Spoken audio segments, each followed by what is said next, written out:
దేశవ్యాప్తంగా డ్యాంల భద్రతపై లోక్సభలో కేంద్రం కీలక ప్రకటన చేసింది. తెలంగాణలోని కాళేశ్వరం ప్రాజెక్టులో అంతర్భాగమైన మేడిగడ్డ లక్ష్మీ బ్యారేజీని దేశంలోనే అత్యంత ప్రమాదకర స్థితిలో ఉన్న మొదటి 3 డ్యాంల జాబితాలో చేర్చింది. బీఆర్ఎస్ హయాంలో ప్రతిష్టాత్మకంగా నిర్మించిన కాళేశ్వరం ప్రాజెక్టులోని మేడిగడ్డ బ్యారేజ్ కు కేంద్రం రెడ్ అలర్ట్ జారీ చేసింది. కేటగిరీ 1 ప్రమాదకర డ్యామ్ గా మేడిగడ్డను గుర్తించింది. గతేడాది నేషనల్ డ్యామ్ సేఫ్టీ అథారిటీ తీవ్ర లోపాలను గుర్తించింది. దీంతో మేడిగడ్డ బ్యారేజ్ లోపాలను పరిష్కరించకపోతే ప్రమాదం అని హెచ్చరికలు జారీ చేసింది. మేడిగడ్డ భద్రతపై తక్షణ చర్యలకు కేంద్రం ఆదేశాలు జారీ చేసింది. నష్ట నివారణ చర్యలు అమలు చేయాలని తెలంగాణ ప్రభుత్వాలకు సూచించింది. డ్యామ్ సేఫ్టీ అథారిటీ నివేదికను లోక్సభలో విడుదల చేసింది కేంద్రం. దేశంలో డ్యాంల భద్రతపై ఏపీ టీడీపీ ఎంపీలు లక్ష్మీనారాయణ, బైరెడ్డి శబరి అడిగిన ప్రశ్నలకు కేంద్ర జలశక్తి సహాయ మంత్రి రాజ్భూషణ్ చౌదరి లిఖితపూర్వకంగా సమాధానమిచ్చారు.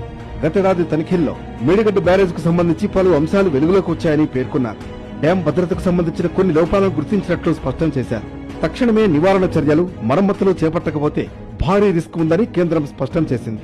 మేడిగడ్డ విషయంలో తలెత్తిన లోపాలను సరిదిద్దేందుకు బ్యారేజీ రక్షణ కోసం ఎన్డీఎస్ఏ సూచించిన జాగ్రత్తలను యుద్ధ ప్రాతిపదికన అమలు చేయాలని తెలంగాణ ప్రభుత్వాన్ని కేంద్రం ఆదేశించింది.